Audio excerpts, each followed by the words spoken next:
cada 2 horas, uma mulher é assassinada no país.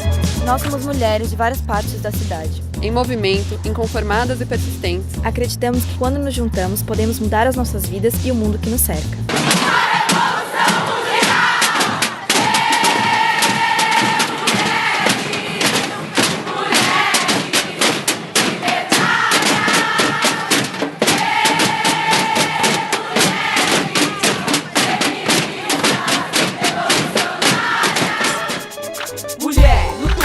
Da estatística, 32 anos, uma pobre vítima, vivendo num sistema machista e patriarcal, onde se espancar uma mulher... Bom, primeiramente, fora Temer, o feminismo ele começa no século 17, 18, eu não lembro agora o nome da autora, que é um nome mega complicado, que ela escreve um manifesto feminista sobre o direito das mulheres. Mas o feminismo ele começa a ficar bastante conhecido pela voz da Simone de Beauvoir, quando ela fala: não se nasce mulher, torna-se mulher, que é aquilo que a gente vem debatendo sobre isso da cultura, da linguagem. A linguagem é algo que, e o discurso, a linguagem e o discurso é algo que eles são impostos por uma sociedade, por uma cultura, impostos assim, não é que vem alguém e fala assim, olha, você vai ser assim, entendeu? Não é esse tipo de imposição, mas você nasce permeado, inserido numa cultura que já traz essas tradições, já traz esses ensinamentos, esses valores. Aqui na USP a gente vê que não tem espaço para as mulheres negras no feminismo, e quando tem é aquele espaço que a gente tem que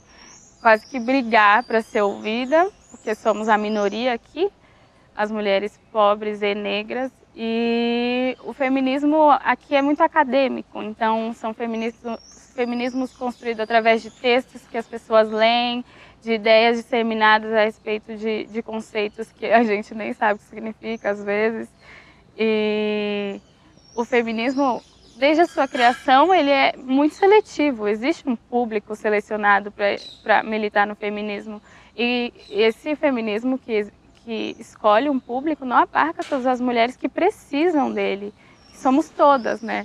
Como que você vai fazer uma luta onde você não agrega justamente quem mais precisa daquilo? Por que o Bolsa Família foi dado para a mulher e não para o homem? Por que o Minha Casa Minha Vida, a casa é no nome da mulher? Porque é a mulher quem sustenta a família. É a mulher quem aguenta a humilhação do marido, mesmo sustentando a casa.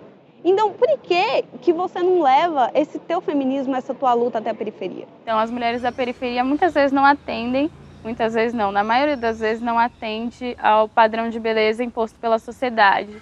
Então, as mulheres periféricas muitas vezes têm os cabelos crespos, que não são nem de longe o padrão estabelecido, não têm a pele clara, não são hipermagras e altas. Né? E o feminismo empodera essas mulheres dizendo, vocês também são bonitas, vocês não precisam alisar os seus cabelos, vocês não precisam ser magras, vocês não precisam fazer 1000 coisas para atender um padrão que não te corresponde, que não te representa. A gente não tem representatividade, por exemplo, na mídia. Eu tô indo pro Estereogá em dólar. Tu sabe o que é dólar? Eu quero saber se aqui no complexo tem alguma rua chamada Estereo, já, porque eu nunca ouvi. Cachorra! Agora você me vai! Você tá maluca!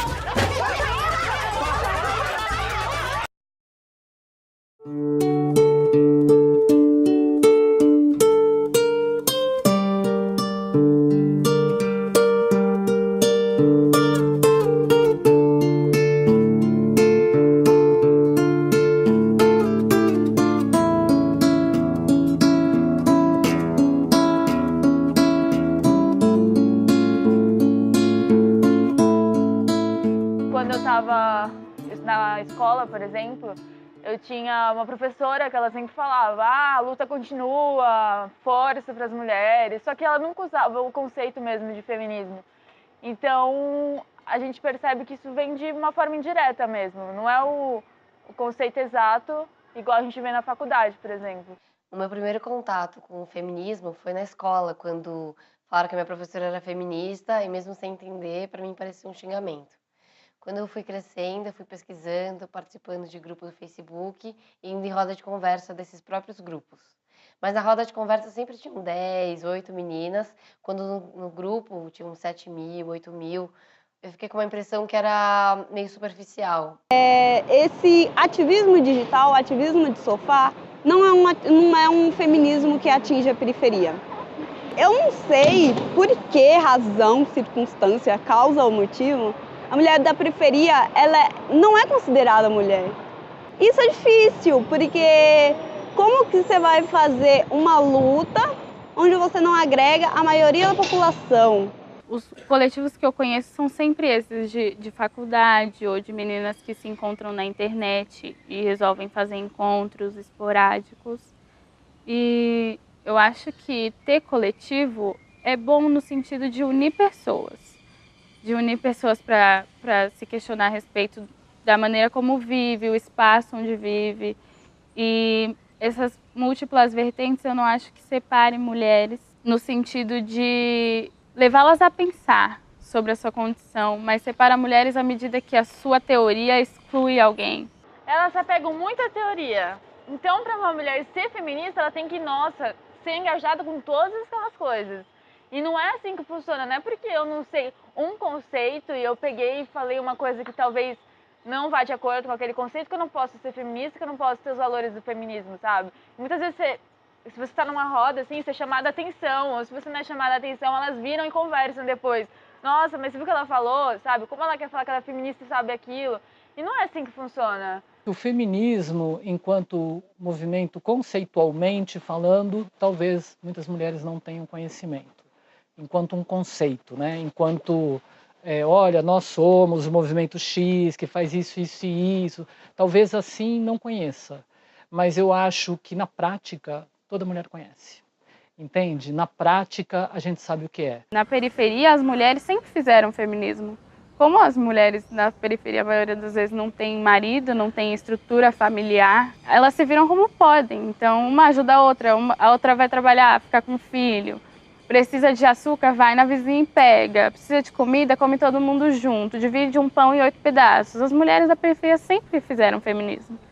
Elas apenas não sabem que se chama feminismo, mas elas fazem feminismo. A minha mãe, ela é o meu maior exemplo feminista. E ela não é feminista, ela não sabe o que é. Então, eu fico me perguntando muito, para quem é o seu feminismo? Eu preciso compreender como funciona o processo químico do fermento e da farinha para fazer um bolo? Não preciso. Isso quer dizer que eu ignoro o conhecimento científico de quem entende? Não. São coisas distintas. Eu posso querer compreender cientificamente como são esses processos e que eu acho que a história é extremamente importante, a filosofia, a sociologia. Não dá para... São coisas distintas. O conhecimento que a gente tem no dia a dia e o conhecimento que a gente tem na academia, na história, nas ciências, nos livros. Isso não quer dizer que eles são impossíveis de serem unidos, eles são perfeitamente passíveis de trabalhar em conjunto.